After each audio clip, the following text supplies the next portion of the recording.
Salam dostlar, mən Əmr Rəsulov, Azfinlabdan. Bugün yenə real hesabda başqa bir ticarətimizi göstərəcəyik və hal-hazırda Amerika sessiyası açılıb və biz indi baxırıq. Yenə də avro dollara baxırıq. Avro dollar hələ ki ədalətli qiymət zonasının içərisindədir. Diqqət etirsəniz, range qırılmayıb. O cümlədən USD frankda ədalətli qiymət zonasının içərisindədir və yuxarı yönlü qırmaq istəyir. Əgər euro USD range aşağı yönlü qırarsa, biz bir satış əməliyyatına girəcəyik və o cümlədən də USD frankda yuxarı yönlü qırmalıdır. Gözləyirik. Euro alda baxaq. Euro alda da range içərisindədir bəlkə. GBP USD. GBP USD range içərisindədir və yenidən euro USD-yə qayıdaq. Okay. Euro USD-ni gözləyirik.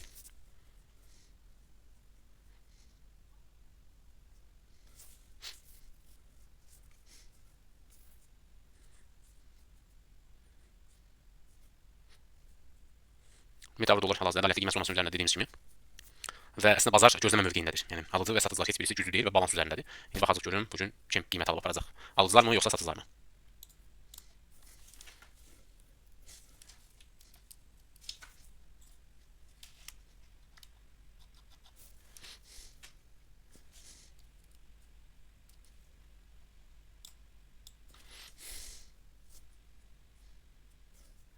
USD frank avro dollar qırdı və biz 2 otunan 2.5 otunan serimizi açdıq. Mən səhvən avro dollarda açdım. Okay. Səhvən avro dollarda açdım. Euro altda açdım mən səhvən. Okay. Təxminən burada açdım. Çünki panel avro dollar idi və avro dollar üzərində açdım. Əslində bu heç yaxşı deyil, səhv etdim. Amma gözləyək. Euro altda qırıb, amma onun korrelyasiyada olduğu digər valyutanı yoxlamalıyıq. Alt kadı yuxarı qırmalı. Okay. Prinsipcə alt kadda yuxarı qırıb və euro altdan aşağı getmə ehtimalı var. Mən euro USD-də açmaq istəyirdim. Bu səfər euro alt gəldi və biz bax gözləyək. Stop lossumuzu qoyaq. Stop lossumuzu təxminən 1.69.430. Təxminən bura. Take profitimiz də təxminən bura. 68.693.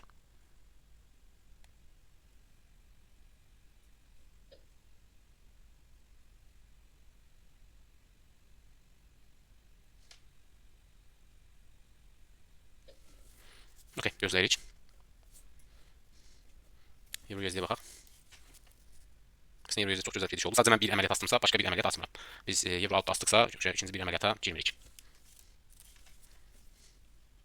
O halda dediyim kimi gərək kiçik lotla açmalıydım ki, ona ümumi riski lossum 3 və yaxud da 4%-ə gəlib çıxsın. Amma mən artıq burada böyük lotla açdığım üçün 2.5-ni açmışam euro altda. İkinci bir, ya maksimum bir pozisiya üçün ayrılığım, deyək maksimum bir pozisiya üçün bir əməliyyat üçün açılacaq lot təzminində açmışam və ondan dolayı da ikinci bir əməliyyat açmırıq. Hətta euro USD-də getsə belə, uğurlu olsa belə açmırıq. Biz euro altda açdıq. Prinsipdə euro altda range qırıb, alt kadda onun korrelyasiyada olduğu 94% tərs korrelyasiyada olduğu alt kadda yuxarı qırıb və biz gözləyirik ki, ən az qiymətin bura gəlməsi qədər belə deyək, gözləyirik. Okay.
Avro dollar gedir.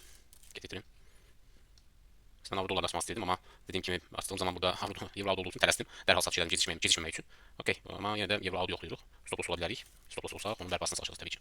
İndi euro aldı gözləyirik. Prinsipcə euro aldı qırıb, onun korrelyasiyada olduğu alt kadda qiyməti yuxarı yönlü qırıb. Amma bunun gücü nəsə biraz zəifdir. Prinsipcə alt kadda yuxarı qırmışdı. Ona görə alt kaddan aşağı gəlir, euro altda aşağı düşmək istəmir. Gözləyək. Əgər qeyd etdiyim kimi bir alətlə ticarət edirsinizsə, yəni bir əməliyyat açmısınızsa, adətən mən belə edirəm, çünki bu zaman daha rahat olur mənim üçün. Sadəcə bir alətlə izləyirəm. İkinci bir alətdə artıq maliyyə alətinə belə deyək, əməliyyat açmırıq. O baxımdan euro altda açdıq və euro altı gözləyirik.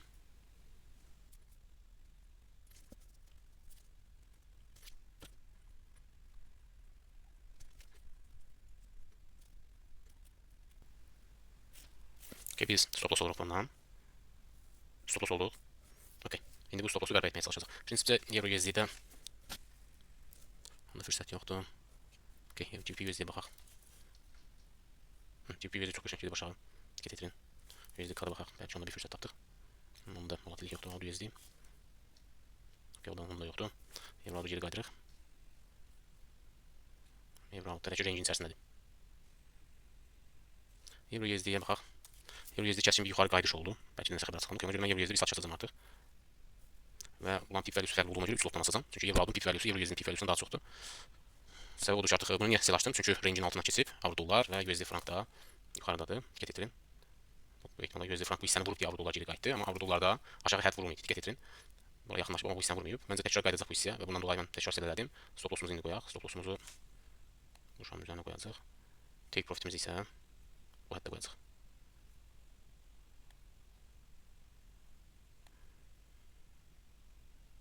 Okay, nə oldu? Take profit. Təxminən bura olacaq. Bizim itkimiz 400 dollar. Çünki pif value'su dediyim kimi yüksəkdir Euro AUD-un. Biz çalışacağıq ki, onu çıxardaq, o itkini bərpa edək. Euro USD-dən. İzləyək.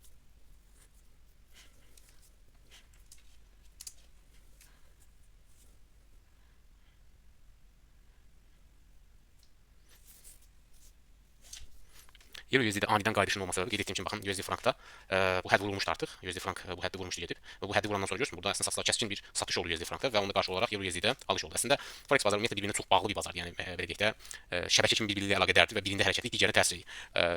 USD frankda bu hədəf vuruldu və dərhal qayıtdı, amma Euro USD bu hədəfə çatmadan geri qayıtdı. Əslində USD frankda bu hədəfə çatmamaq üçün dünən də bir şey olmuşdu. Dünənki ticarətimizdə diqqət etsəniz, bir öncəki videoda bunu izah etmişəm. Euro USD qayıtmamışdı. İndi də yenə oldu. Əslində gəlirinizi sığortalamaq üçün ən azından ya gördüyünüz kimi USD frank bu hissəni vurur. Okay, burada close deyib çıxa bilərsiniz. Ya da ən azından Euro USD olan stop lossunuzu aşağı düşürə bilərsiniz ki, USD frankda qayıtma olarsa boşuna stop loss olmasın deyə. Yəni bu formatda belə deyək, ən azından hər iki paritini izləyib qərar qəbul edə bilərsiniz. Biz Euro USD-də sel eləmişik ki, məncə Euro USD təkrar bu hissəni bir daha yoxlayacaq. Ondan dolayı da gözləyirik. Hal-hazırda zərərdəyik. 39 dollar zərərdəyik və əsas hədəfimiz belə deyək, bir öncəki stop lossumuzu Euro AUD olan stop lossumuzu bərpa etməkdir. Əslində Euro AUD belə deyək, tələsməyin səhvindən, yəni tələsməkdən dolayı oldu. Mən Euro AUD asası deyiləm, Euro USD asası deyiləm. Amma ola bilər bəzən belə şeylər və gözləyək.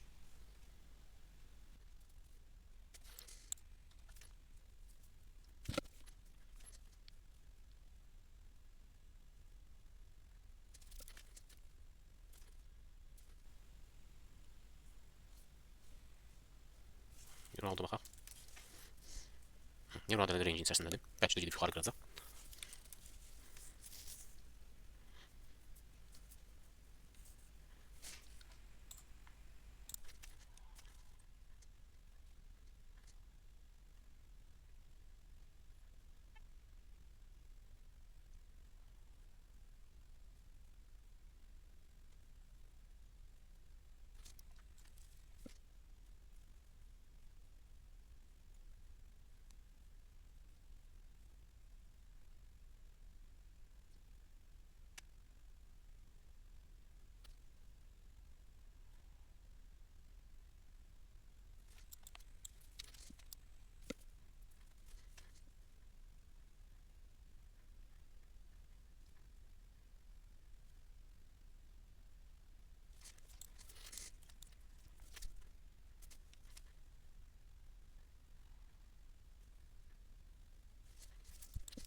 Avro dollar bu hissəyə gələrsə, stop lossu aşağı çəkəcəm. Burada olan stop lossu və ikinci bir buradan bir əməliyyat açacağam.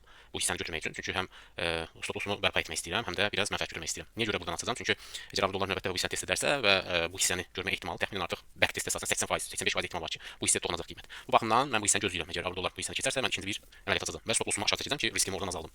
Birdən belə deyək də yuxarı qayıdarsa qiymət bu hissədən ən azından mən birinci asılım əməliyyatda başa-baş çıxıb belə deyək. Gözləyirik.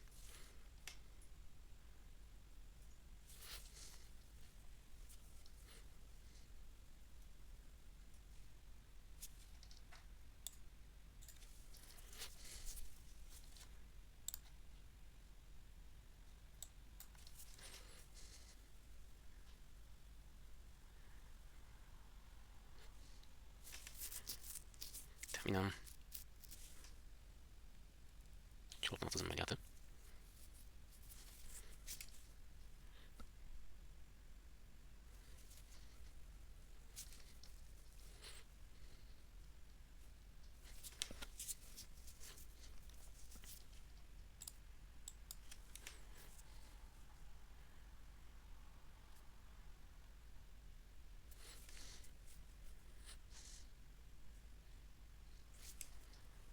Təxminən gəlir artıq qiymət. Bu şamın bu hissəsini keçdirdim, açacağım. Bir sel.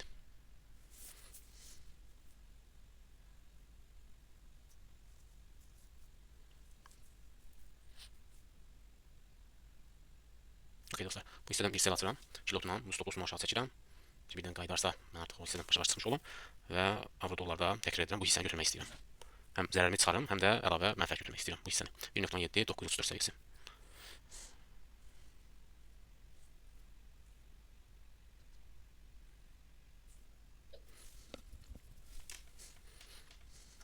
Təxminən 200 dollar mənfəətimiz var. Zərərimizin 50%-ni çıxarıb bərpa etmişik deyə. İndi gözləyirik. Bəli, gəlmişəm bu əməliyyatımda stop loss'umu bu hissəyə qoyuram.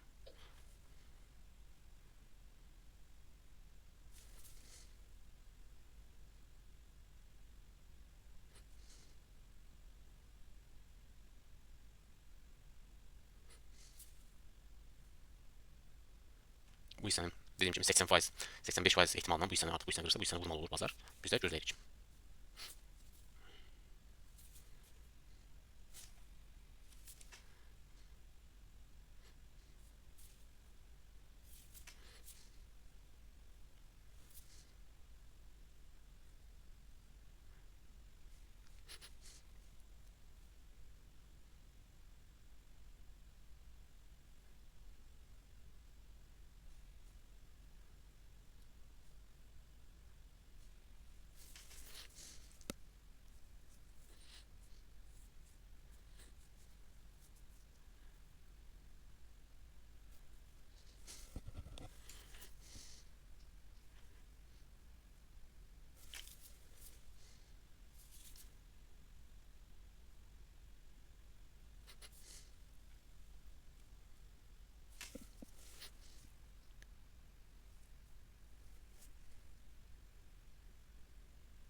Təxminən 1-2 pips qalıb çatmasına gözləyirik.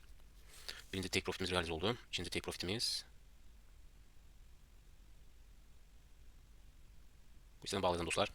Səbəbini çatdırır bəzən. 1-2 pipsdən qaydanda. Okey, baxaq.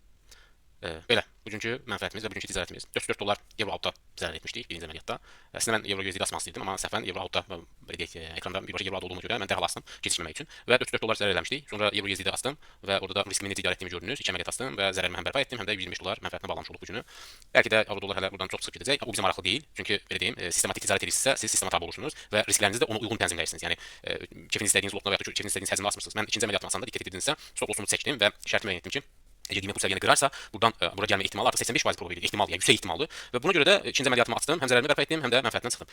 Ümumi olaraq da tradingdə ən önəmli məsələ o consistency dediyimiz davamlılıqdır. Yəni mən bu videoları çəkməkdə tək məqsədim odur ki, o consistency, yəni o davamlılığı göstərək ki, əslində ticarət necə olur? Çünki bəzən olur, dediyim kimi 1-2 ticarət olunur, kimsə bəxti gətirir, şansı gətirir, əməliyyatdan tutur, deyir ki, okey, mən bu işi bilirəm, məsələn, artıq mən çox rahat ticarət edə bilirəm. Halbuki burada çox ciddi şans faktoru rol oynayır.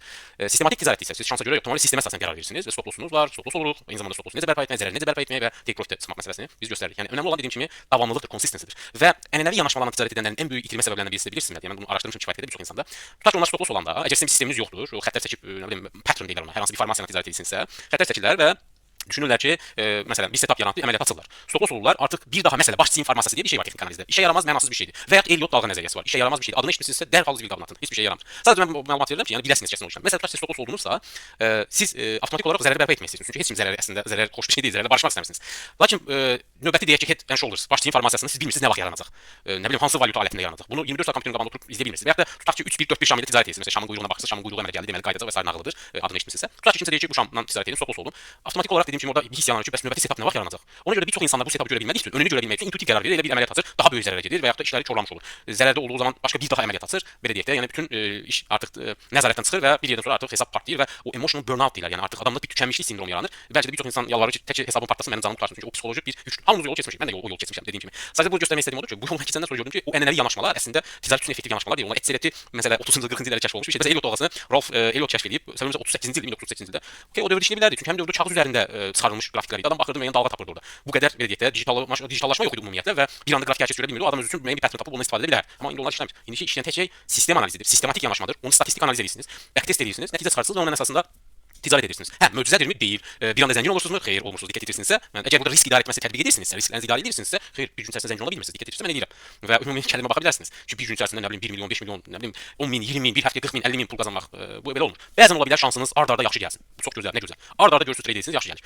Amma bəzən olur ki, ard-arda trade edirsiniz, pis gəlir. Yəni stop loss olursunuz burada gördüyünüz kimi. İndi önəmli olan o stop lossu necə bərpa etməkdir. Ondan necə çıxa bilməkdir. Çünki siz ard-arda stop loss olsanız, 2 gün üst-üstə, 3 gün üst-üstə stop loss alsanız, 4-cü gün artıq belə deyək də emosional disiplininiz pozulmuş olur. Amma siz sistematik yanaşdığınız zaman, harda girib harda çıxacağınızı, stop lossunuzu necə bərpa etdiyinizi bildiyiniz zaman artıq bir mənada sizin disiplininiz olur və o formata ticarət etmiş olursunuz. Belə dostlar, ümid edirəm faydalı olmuşdur. Son olaraq da bir nüansı qeyd edim. Sabah Amerikadan əmək bazarı xəbər açıqlanacaq. Bu çox vacib xəbərdir bilirsiniz.